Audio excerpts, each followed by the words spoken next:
In Doctrine and Covenants, section 63, starting in verse 7, there's several verses that talk about seeking signs.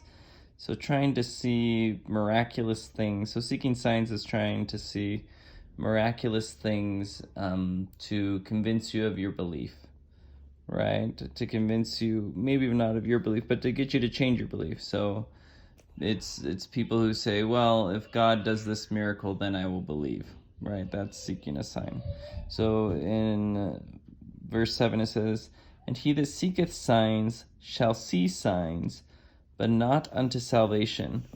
So what God's saying here is that even if you see signs, like if you're looking for signs of God, you'll find them.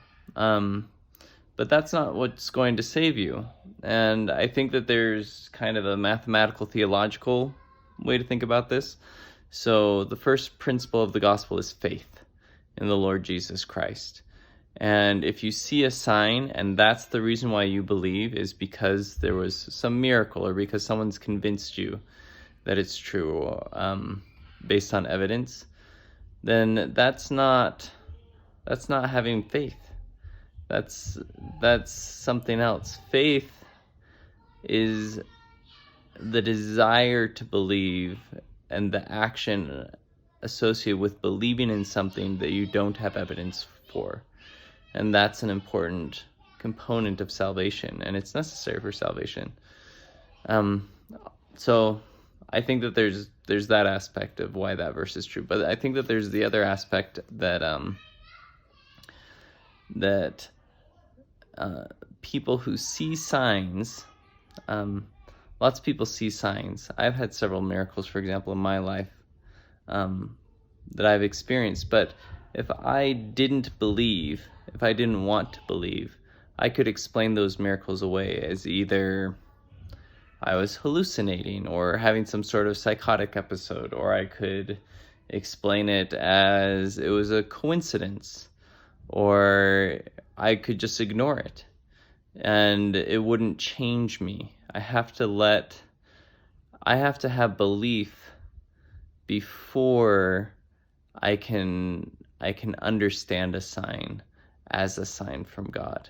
I might see miracles in my life, but if I don't want to believe, it won't help me. So for example, when the Egyptians saw Moses part the Red Sea and saw all the plagues, right? They saw lots of signs, but it didn't save them because they didn't want to believe in the Hebrews' God.